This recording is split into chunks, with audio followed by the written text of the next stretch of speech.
Hi there, I am Uko and this is 1Q Food Platter. Today on the menu it is Ayamase Rice.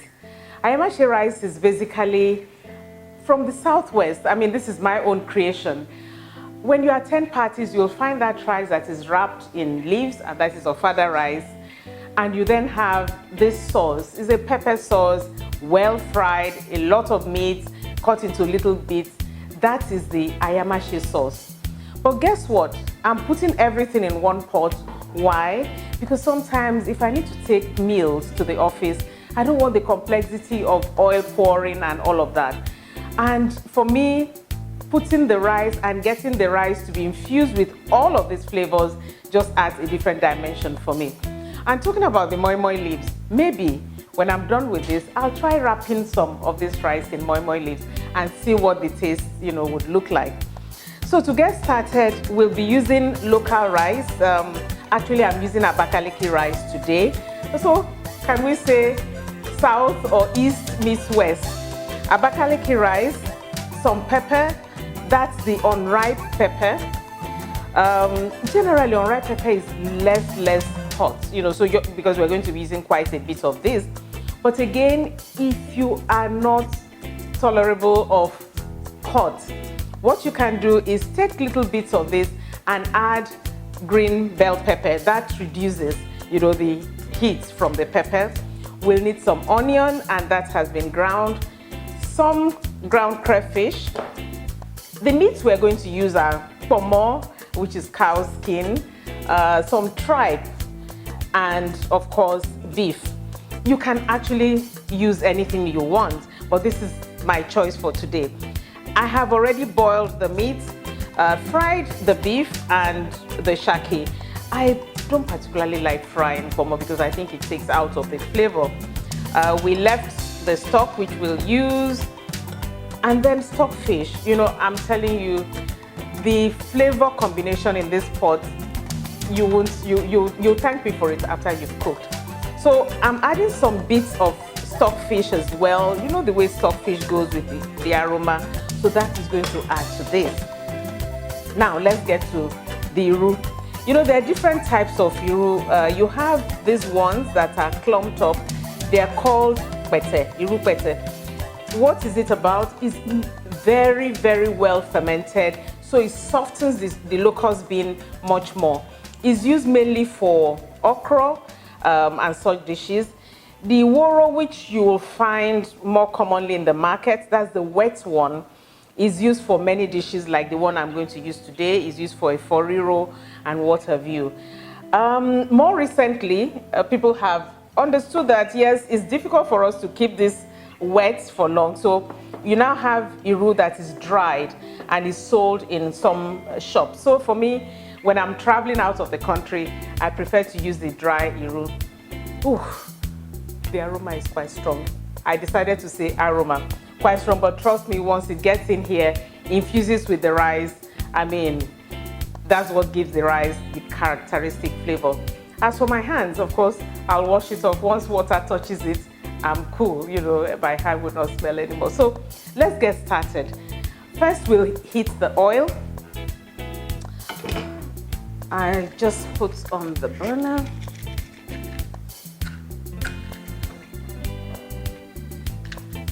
We heat the oil and fry the onion. So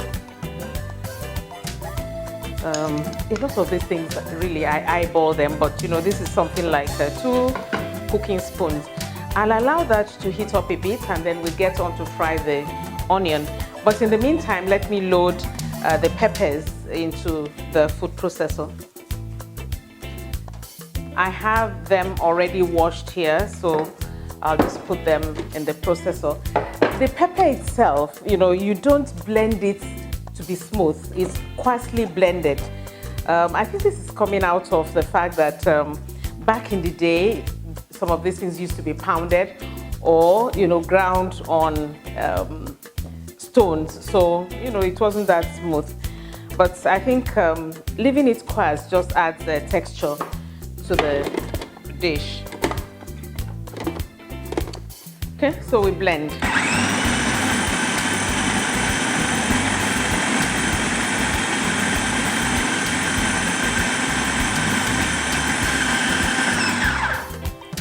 think that's okay. I'll just go on to fry the onion now. You know, you allow the oil to cool reasonably after it's smoked, you know, to be able to add the onion, or else your whole kitchen might just go in a splash. So as you can see, the onion just has to simmer. So in will go some iru at this point, because you also want to release the flavor of the iru. I'm using the woro, which is the less fermented, you know, one. So we allow that to cook because the onion has to fry properly, and we get rid of the liquid that we had used to blend the onion in addition to the onion juice itself. I mean, already the blend of palm oil, iru, and onion is just, I can imagine what the outcome will be like. Okay, so we'll add the pepper at this point.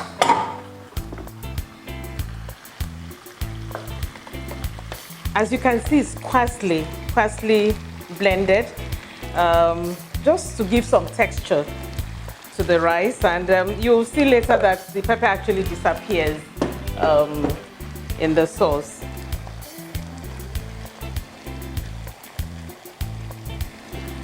I didn't use too much oil, but really it's your choice. I mean, for me, it's to always try as much as possible to control the quantity of oil we use in our cooking.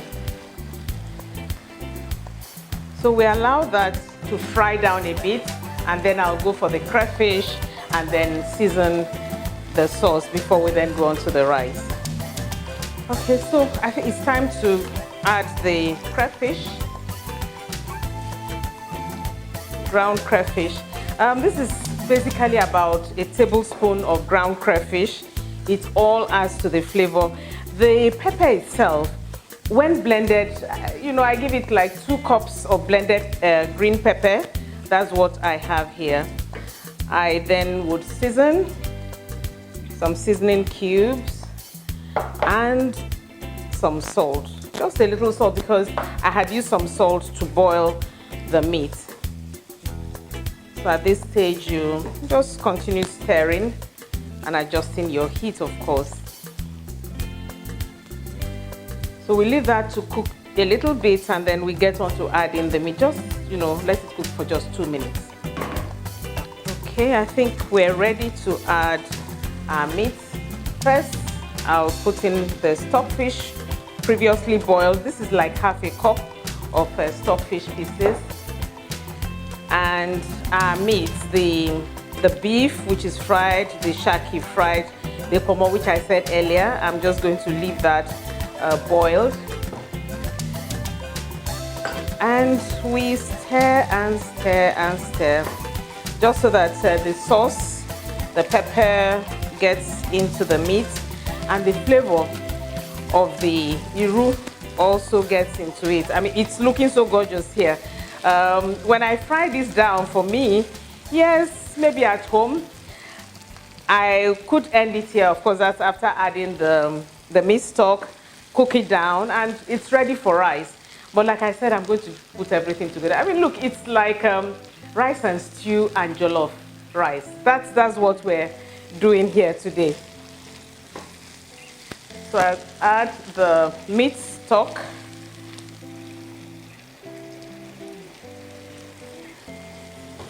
And cook it down a bit. Again, is this layering of flavors. With each addition, I mean, you're going to end up with something really, really amazing. But let me taste for salt.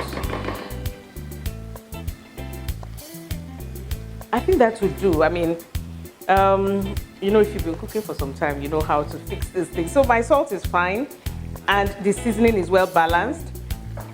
It's not too hot for me. Like I said earlier, if you do not like it hot, use half portion of the green scotch bonnet pepper and then the rest with green bell pepper. Then it will be milder for you. So at this point, I would lower the heat, let this cook a bit, and I'll come back and add the rice and add some more water to cook the rice.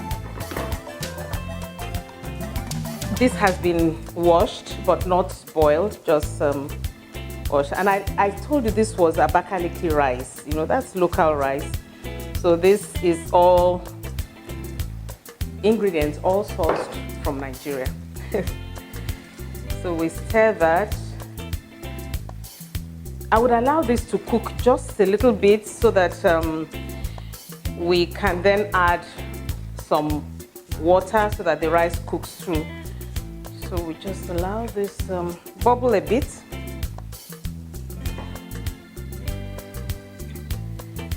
You know, I can see that with each spoon, I might just be lucky to have beef, or sometimes it's poma I'm picking, sometimes it's stockfish I'm picking, and sometimes it's shaki I'm picking. I mean, how interesting, some eating experience there. So let me add some water and then we'll cover, lower the heat and allow the rice to cook. You know, with water and rice, sometimes it's difficult to say what quantity of water you should use because really it depends on the type of rice that you're using. But what you do is go easy on the water and continue to taste the rice and add water. And you know, with experience, you know how much water you should be adding to the rice that you have, because trust me, you can't have the same, you know, quantity of water for the different variety of rice. So that's it. We lower the heat and allow that to cook gently. And then we'll come back and check if the rice is cooked. So we'll check this, but you know, I mean, look at this steam. Something I like about cooking is you can do two things at once. I'm steaming my face, I'm cooking at the same time. So let's see. Ooh, I like what I see here. I love the aroma. And it's dry, even though it's dry, and I'll just check let me stir first, then I'll check to see if it is cooked through, but I think it is from what I'm seeing here. You know, it reminds me of, you know, banga rice, you know, but it's a different aroma that you have with this Ayamase rice. So let's see. I'll check to see if the rice is cooked. It is soft the way I like it. So we turn off the heat and we serve.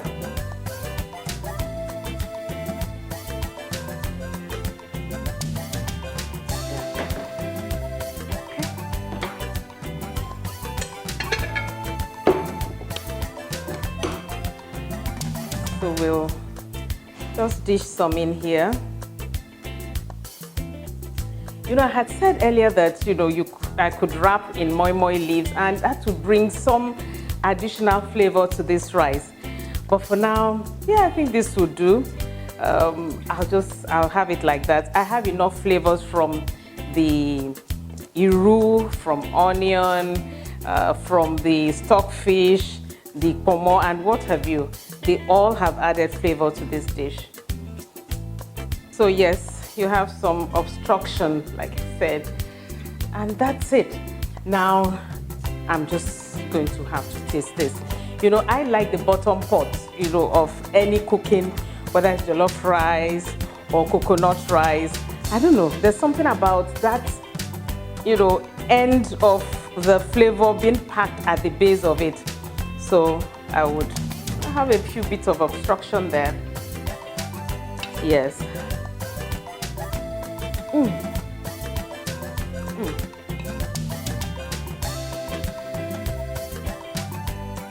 This is nice. This is really nice. So, you know, on my plate, I see bits of pepper, bits of iru, the shaki, the pomo, and everything. And the flavor is just amazing.